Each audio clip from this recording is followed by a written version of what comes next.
I lost my shit. I start yelling. I start screaming like that. Especially since the incident you had with your lieutenant. Right. So the lieutenant who ran away, he's going to get a shotgun in the car. A lot of good is going to be done with. He's on the phone trying to suck off administration.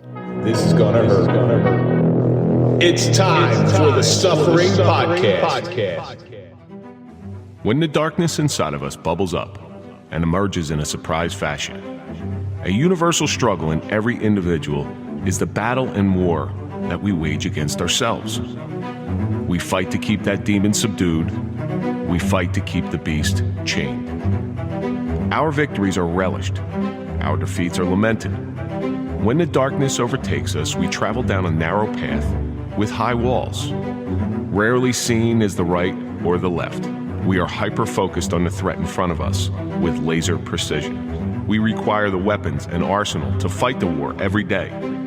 We train to become more resilient and stay on the path.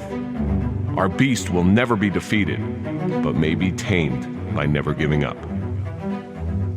I'm Kevin Donaldson here with Mike Failace, and on this episode of the Suffering Podcast, we just join each other. Oh, yay.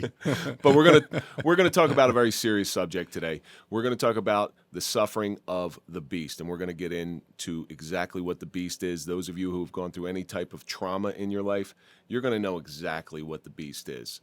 And Mike and I know it all too well. But as usual, we have to go through our social media question because we're on the run to 5,000. So this week's social media question comes from Raymond. And he writes, what has your individual suffering taught you about people?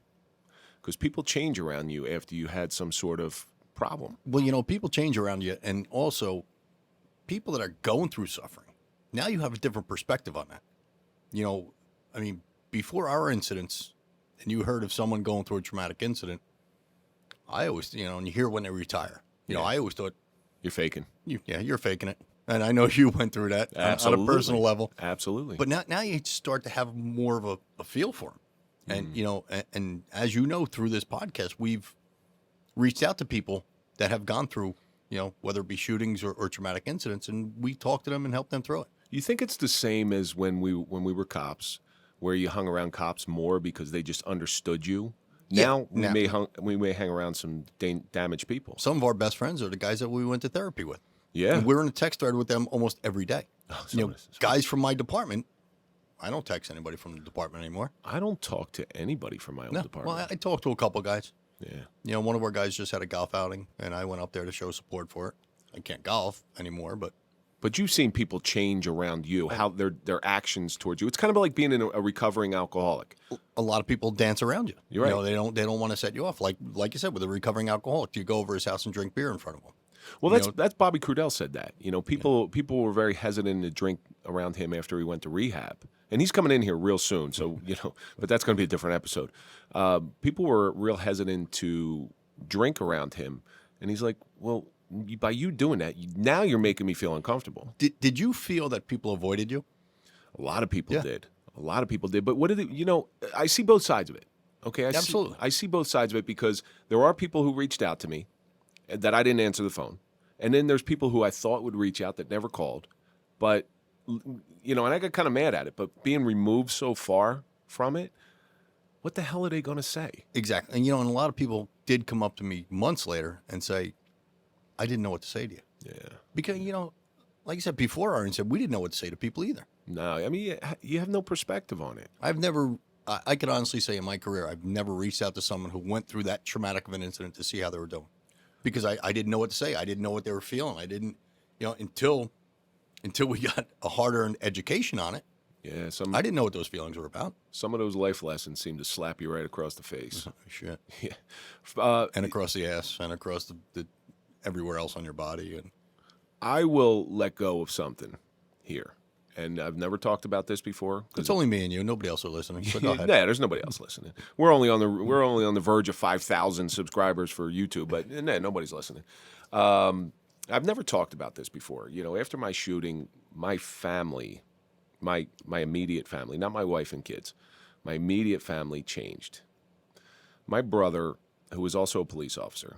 You figure he would understand a little bit more. It got back to me that he had mentioned something that I was full of shit. You want to talk about hurt? Yeah. You want to talk about really, really hurt? And because of that, I haven't spoken to my brother after I've heard that, which is, it's going on 8 years, 9 years. Yeah, people change. You never had a feeling to like reach out to him and talk it out and No, let him see what you're going through? And I can't. You say something like that about your own brother, that's saying something about you. I understand that, but there's the other side of it. Maybe he doesn't really know what you were going through. Like I said, that's why I never really approached people in the beginning. I've heard, and I said before, I heard people that were involved in shootings and they retire, and I'm like, hey, come on, you're a cop. Because I never really knew those feelings. Well, I know you had that similar thing with your brother, where your brother approached you sometime afterwards and said, after episode 9, exactly. Just a shameless plug for episode 9, he said, I had no idea. Because we don't tell them. My father listened to episode 9. But never knew what I went through. But your brother and your father weren't cops, and Exactly. that's what hurts the most. Like, you're a cop, you should fucking get it. But I'll tell you one thing: my brother and my father came over the next night. They were at my house the next night to see how I was doing, but they didn't really grasp the beast that we were living under. The beast. So the beast lives within you and I, and the beast has reared its head. So what are we talking about today? We're talking about the beast. The beast, yeah. So the beast is that fireball of anger that starts in the pit of your stomach and gnaws at you. Now, after our traumatic incidents, I don't know about you, I do know this, 0 to 100, no buffer. 0 to life sentence in 20 seconds. Correct. It was just 1 minute you're calm, the next minute you are throwing shit around and you are an animal. You're raging. Right. So the beast is that ball of anger that comes from your stomach, eats away at you, and just rears its head where you go from Bruce Banner to the Incredible Hulk. But you're not the Incredible Hulk. Helped society. We were no good for society at that point. The Incredible Hulk had a good heart. At this point, we didn't have a good heart but it's not that we wanted it to come out. Exactly. It just threw it up. You're like, bleh, and out it came. It's not something that you could say, you know what, I could put this to the side. Once it pops up, it pops up. And I've seen other people release that beast, and you're like, geez, what the fuck is wrong with them? After my incident, I was like, all right, I understand it. I used to watch my uncle who was prisoner of war in World War II. He would release your Uncle Duke. My Uncle Duke. I talk about. I love that guy. Dude. You would just. He was the greatest guy in the world. He would laugh more than you. He would laugh, but piss him off. Oh my God, I've seen it before. Yeah, and he was an old man when I was a kid. I've seen him just pound on people, like to the point where I was going to kill him. I got scared. I was a little kid, But what was your beast like? Before the incident, did it ever show its head? Was it there? Well, you know what? In law enforcement, I think that everybody has some sort of beast within them. Because some of the shit we see on a daily basis, but you can always control it. You were a warrior in a garden. Yeah, because it's better to be a warrior in a garden than a gardener in a war. And you're also a bull in a china shop at that point too. But you were able to control the beast. Yeah. You kept it chained, and you released it when you needed to. You got to find your safe place. To me, a gym was a safe place. To me, going out running was a safe place. To me, getting in my car driving was a safe place. That was something that I wasn't very envious about with the way your career was, because you worked in the same town. I at least had a 10 or 15 minute drive home where I could decompress. Decompression ride. Yeah. I could chain that beast before I got home. I walked to work. Yeah. I lived a half a block from work. I would take the long route if I was you. I don't think I would. And I know guys that worked in town, and it was great because, hey, listen, they got to go take a shit in their own toilet. That's the best thing. Go home ever. for holiday dinners. Right. Eat your lunch at home. But that short commute, I needed that commute. Yeah. I really needed that commute. But for me, the beast was there. The beast has always been there in one form or another. But I had a lot more control over it. There were times when the beast came out, but there was reasons why it came out. Then our incidents happened. But before, when the beast reared its head prior to your incident, how did you control it? Like I said, I kept a lot of it inside. I'd isolate myself. I'd go down to my basement and just put on a TV and just get myself away from everybody, because I knew that if someone poked and prodded me, the beast is going to come out even more. I got a lot of, oh, you're in that mood again. Which, hey, thanks. Thanks for your understanding. I think, like you, I was a gym guy, so the gym was my safe space. That ride home, like I said earlier, just going out, and I used to be a lot more social than I am now. I'm somewhat antisocial now. I was at that party for Mackie, your girlfriend, and I stood in the back. Like I was trying to be social. And you almost did the Irish goodbye too, but that. I wanted to. I really did. Because you feel the anxiety coming up, and I would never hold that against you. It's like, oh, Kevin's leaving. Yeah, I figured he would. Yeah. Yeah, I had to get out of there. I couldn't do it. Before we go any further, I forgot to mention Toyota of Hackensack. So Toyota of Hackensack has been very generous with us. They sort of help us pay for the show here, and we buy our cars from there because we trust them. So go to toyotaofhackensack.com, let them find you a car, and then after you buy your Toyota from Toyota of Hackensack. After you buy a car, what a better way to break it in than to go get a meal. To go get a meal at the Grande Saloon. Go to 940 Van Houten Avenue in Clifton, and Nick's going to take real good care of you there. I mean, he's got a fantastic menu, and he's even got gluten-free options. That's why I get along with him so well. You got to mention the Suffering Podcast when you go there. Yes, mention for both of them, for Toyota of Hackensack and the Grande Saloon. Make sure you let them know that we sent you there. Let them know that their sponsorship is not going unnoticed. Well, I know you've talked to the people from Hackensack Toyota of Hackensack and Nick, and they have gotten a good response from us so far. Toyota of Hackensack is crushing it. They are crushing it. My father went and got a car there. I know. And they took care of him. Yeah, they did. They took care of him. And your father was bending my ear at that party about Toyota of Hackensack. He's like, yeah, I went in there and they didn't. I told them they sent me, and I said, yeah, I had to make a phone call. And once I made a phone call, it was okay. Well, you got to realize my father's like, I'm with, Mike is my son from the podcast. The guy's like, what? The podcast. The podcast. The podcast. He's Italian. He's from Jersey City. So getting back to the beast, our incident happens, and now the whole game changes. Everything changes. People treat you different all around. Oh yeah. Like I said, they dance around you, or they're overly. I don't want to say protective of you, but they're right on top of you. You okay? You need anything? You really don't. I know they had good intentions. You really don't want to talk about it. No, I mean, I woke up to about 50 phone calls because it was a midnight shift, and yours was a midnight shift as well. I woke up to about 50 phone calls, and I wasn't feeling any kind of way about it then, so I got back to as many as I could. It's like, and you start just telling the same story over and over. It's like Prairie Fire, episode 9, Prairie Fire, episode 9.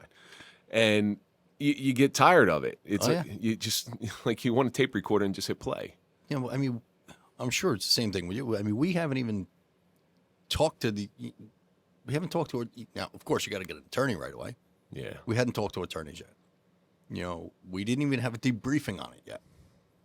People are calling, asking, hey, what's going on? What happened? You don't even know if you're allowed to talk about it yet. You're not allowed to say anything. You don't want to tell someone what went on, because if it gets out, I talked to the guy that was in a shooting. He said this happened. And then you get the media coverage. When is the first time the beast reared its head after your shooting? To be honest with you, I believe, can't say it was the next day. It was the same day, because my incident happened at 2:27 in the morning, so it was the same day. And like you said, you're getting all these texts and these phone calls, and I'm really not answering the phone calls. I had a friend of mine that he texted me didn't ask how I was doing or what happened. The only text was, I need a debriefing. You need a debriefing? Yeah, he's another cop. You know, he texted me and said, the only thing he said, I need a debriefing. I was fucking livid. I jumped up. I'm like, who the? Now, I never texted the guy back. I never even approached him on it yet. Seen him a bunch of times since then. I never said a word to him about it. I was livid. Like, who the fuck are you to ask for a debriefing? I didn't even have a debriefing yet. You want me to tell you what happened? I was pissed. He didn't want you to have a debriefing. He needed Oh, yeah, he needed a debriefing. Oh, my God. He wanted to find out what went on. You know, he wanted the inside scoop. Not, hey, bro, how you doing? Yeah, exactly. It was the first words out of his, not out of his mouth, but his first text I ever got from him. My first time that the Beast got released, I can remember it really came out. So my department, you're supposed to have a critical incident debriefing within 48 hours, 72 hours. I think that's the limit, because after 72 hours, that's when the danger of chronic post-traumatic stress starts being a reality for you. So you're supposed to have it in 72 hours. My department's ass backwards. My incident happened on a Wednesday. They decided to have a debriefing on a Monday, on the following Monday. So they're beyond the point because they don't care. God forbid they have to pay for someone to come in on a weekend. Right. So they bring in cop to cop. Because the person at that time who was running cop to cop lived in town, and I go in there. Now, prior to this, they had taken our shotguns out of our cars because it's a danger, and somebody left a shell in the shotgun. It was a whole thing. I've been shooting a shotgun since I was 5 years old. The dinosaurs in our department used to use them as ashtrays. They used to, the shotgun would sit right up in the middle. They'd flick their ashes in it. Back when they used to smoke in cars. So it was like buckshot, but it was ashes, right? So they took our shotguns away from our cars, and I've been shooting a shotgun for so long, longer than some of the officers were alive. I was that guy that always had a shotgun. I always checked the shotgun. I always made sure I had everything in there. I was never complacent when it came to my weapons. So they take them out of our cars. This is about a year prior to the shooting. I go in for the debriefing that Monday morning. And that Monday morning, I was in the doctor's office getting glass removed from my arm. And I actually, I've talked about this before, where I broke down in front of the doctor, where she asked me if I was okay, and I wasn't. So from the doctors, I go to this debriefing. I'm sitting in there. It's the first time I'd been back in headquarters, and it was the last time I was back in headquarters. I get word that they're starting to put the shotguns back in their cars. And I get this feeling of joy. I'm like, hey, that's great. At least some good is going to come out of this. Then I hear, oh, they're only going in supervisors' cars. I lost my shit. I start yelling. I start screaming like that. Especially since the incident you had with your lieutenant. Right. So the lieutenant who ran away, he's going to get a shotgun in the car. A lot of good is going to be done with. He's on the phone trying to suck off administration. I lost it. Guys from my department had to lift me up. I'm not a small guy. At the time I was probably 235, 240, somewhere around there. They lift me up. Not like you're 290 now, so you were in shape back then, right? Sort of. Yeah. They have to lift me up and forcibly pull me downstairs because I was going to get charged. I was going to get charged. I was going to get charged for insubordination. I was going to get fired because I started yelling and screaming that bad. And that was the first time the Beast really reared its head. But prior to that, it would have affected you, but not like it did that day. For something snapped in me. Yeah. It just, I can't explain it. Like, the littlest things make you snap for no reason. When you see somebody walking down the street that you dislike, and you're like, man, I just want to spit in his face. There's that little thing in your brain to tell you, it's not a good idea. Exactly. That's not a good idea. That's gone. Oh, yeah. That's gone. You have no filter anymore. So those chains that you use to control the Beast, that you used to have control over, that were anchored in the ground, they just snap. And you have no control over it. There's nothing that can cage. There's nothing that you can bring you down. I bet you the guys, and there was a bunch of guys surrounding me, protecting me from myself. Yeah. And if they weren't, I probably would have lost my job that day. Yeah, without a doubt. Yeah. And Yeah. I mean, I was fine around guys from my department, my administration. you had a much more congenial relationship with your department than I had. I mean, you've said a lot of times you weren't very friendly with your administration. Very adversarial. My Chief O'Connor, the captains back then, Pat Devlin and John Valenti, they were always in my corner. I mean, they were right. Even the night of my incident, we went to the hospital. Well, before that, they took our uniforms from us. We got in civilian clothes. We went to the hospital. We came back. Pat Devlin, who I don't know if he was a lieutenant back then, but he was on the scene. And as soon as I got back to our command post, he just looked at me and said, "What do you need?" That's a great boss. Yeah. That's a great boss. What do you need? Didn't ask me if I was okay or anything like that. What do you need? Because you're not okay. Yeah. And anybody who's seen And any even type if he of asks shit, you if you're okay, you're going to say yes. of course, fine. How Yeah, are fine. you? Fine. I'm okay. I'm okay. And honestly, after my shooting, I thought I was okay until that day. And then things started, my life just started to unravel. But the beast reared its head in so many different fashions. One of the ways, and this will just give you a window into how bad it got in my household. My poor wife, and thankfully she's still with me. I don't know why. I don't know how. I don't know why either. You outkicked your covers, but go ahead. Right by my kitchen, there was a cupboard that we used to keep cereal and pasta and stuff like that. It was like a food pantry type of thing. I went in there for something, and something was out of place. And I lived in a bi-level, so there's stairs right by it. Everything in that closet, and I mean everything in that closet, including the shelving, went down the stairs and ripped it right out.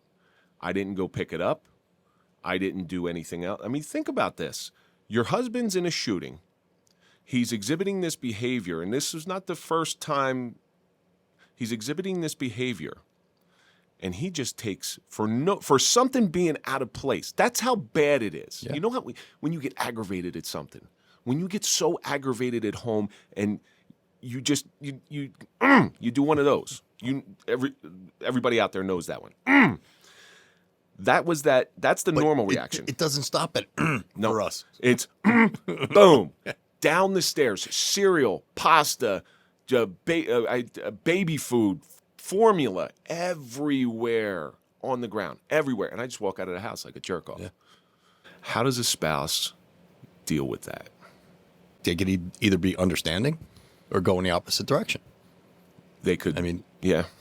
I know people who went in the opposite direction and did nothing but poke and prod and make the matter fucking worse. What's a right reaction to something like that? How if your spouse was going through something similar, and I guess it's different, male, female. I hate this, but it's different. I'm sure. If you were put into your spouse's position and you were witnesses, what react? There's nothing that's going to stop you, but what reaction do you think would be appropriate? And I often thought about that. I don't think they're. I mean, do you give a sympathetic ear? What do you say to them? Hey, you want to talk about something? Because you don't. There's not much you can do. It's just let them be. You don't want to encourage bad behavior. Yeah. And that's bad behavior. It's not, but it's not encouraging, but is it accepting the bad behavior because they know what you went through?